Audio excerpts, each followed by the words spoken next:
Hi, my name is Hannah and welcome back to my channel, Savage Reads.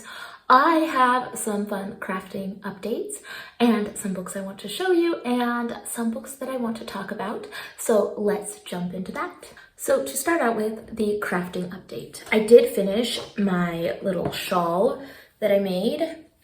It's stripy, it's just a little smaller than I would like for me, so I am going to gift it to my daughter for Christmas, but it was a great project to switch over to continental knitting, and I am really excited to start another project. I tried starting an embroidery project, and I'm sure I will get back to it, but my fingers want to do knitting right now. But on the subject of embroidery, I have a good friend who saved me some of the most amazing embroidery patterns. So she gave me this book, Mil Hileres de Bordado. And she also gave me a stack like this of different individual patterns with cool techniques as well. So this is so cool. So this is just a binder filled with all of these vintage patterns. There is cross stitch, there is embroidery, there is lace making, there is so much going on in here, and some of the techniques are really cool. So I am excited to try some of them out. These are such cool and classic patterns from the 80s and 90s, and I think it is so fun to have this vintage book. I am going to have so much fun. I've been looking through some of the techniques, which are things I haven't done before, and just the inspiration, seeing what can be done. I just really love textile arts, so I'm excited to have this on my bookshelf along with that stack of stitchery patterns. So this is my fun crafting book update, but let's get into some of the books that I have read recently. This is the Empusium, a health resort horror story. And this book is following a man who is sent out to a health resort to get over tuberculosis. And there was something about this writing, I think I approached the book in a little bit of the incorrect way, because it says on the cover, a horror story. I was expecting to have a little bit more suspense that really pulled me through, and I needed to know what happened. And I feel like the writing was a little slower, explored ideas, and didn't really have that same kind of draw. And so I think if you approach this as more of a literary fiction book, you will probably enjoy it a little more. I think what you get out of this book is that the real horror is the misogyny that we found along the way. And I thought it was really interesting that the author took writings from famous men about women and used those writings as the actual discussion points that these men were talking about in this health resort. The misogyny is all real and there. It is very much something that has been talked about. You run into some horrible things like, do women even have souls? And you just really feel like these characters are icky. Everyone at this health resort is drinking something that makes them not very reliable, not very aware of time passing or what is happening. And there is a little bit of this mystery of men that have gone missing. And overall, I left it kind of thinking, did I really get this? What happened? But it left me with enough to think about, and the writing was really well done. I ended up really liking it. It probably is a 4 out of 5 stars. I just think there was a little bit of that suspense that I was really missing in a book that calls itself a horror story. Now, Scott at Gunpowder Fiction and Plot recommended the book Ghost Girl Banana by Wiz Wharton. And this is following 2 different storylines. We have a woman who is immigrating to London, and then we have the later storyline, which is her daughters who have received a mysterious inheritance that tells them that they need to go back to Hong Kong in order to receive it.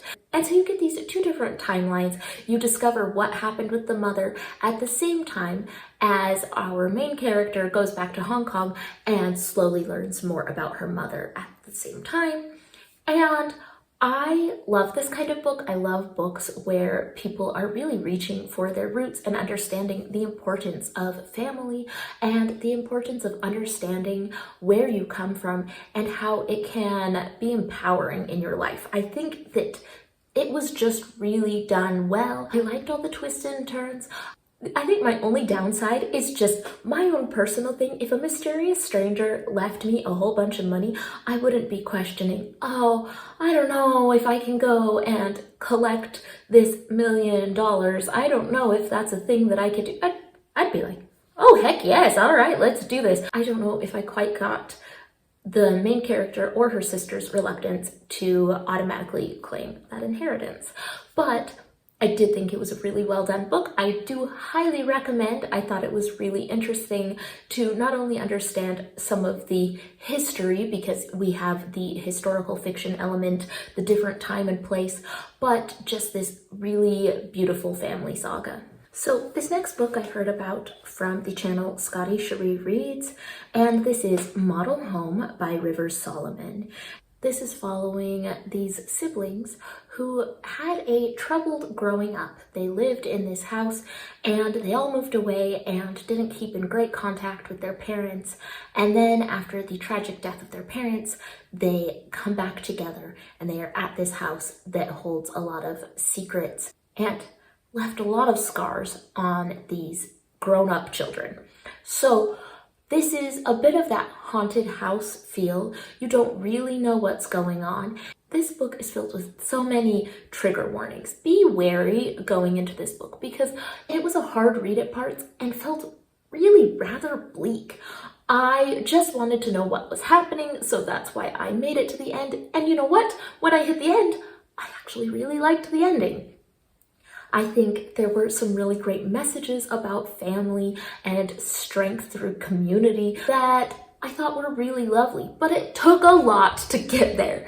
And it did just take me a little while to get into it. It was a little kind of meandering at the beginning. And then when I got into it, I was a little disturbed at just how awful things were. And then at the end, I left kind of feeling like things were good and I liked the discussions and I liked the messaging. And so if you are okay with that kind of ride, you might like that book, but I ended up giving it kind of 3 out of 5 stars. It was okay.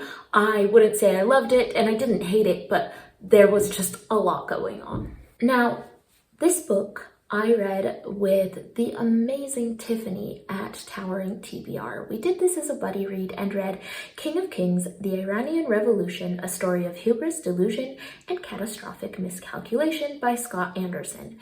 And this book was fantastic. I really thought it was well done. It gives you just a really great overview of all of the pieces that came together to start the Iranian Revolution, what happened after, and how the causes were. You can find so many parallels with some of the political things going on with modern day politics.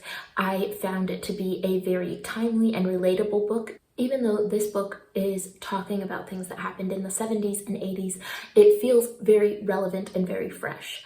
I think that you do need to understand going into this book that it is very much looking at the revolution through the lens of American foreign policy. So you aren't getting the average person, their perspective. You are looking at what are the memos that went back and forth? What are the policy things that contributed to this? And so it is a very specific scope. So if you are looking for all the details on the revolution, I think you might be a little disappointed. It touches on all those different things, but the focus is really how American foreign policy influenced this. So I think going into it, if you know that, you will think this book is really well done. I did not know anything about the Iranian Revolution going into this book, and I feel like at least I have a very good outline and a very good grasp on some of the main events. Now, this book was just really well researched. You could tell that this took a lot of work and a lot of sources. I did read this on my Kindle app, and I do kind of wish I had it on audiobook because there are some parts when it is going through all of these in-depth conversations back and forth that it can feel a little bit dry. So I kind of wish I had done it on audiobook, but I enjoyed it all the same reading it, and I highly recommend it. And that is some of what I have read the past week or so. If you have any thoughts on these books, let me know in the comments down below, and I will see you all on the next one.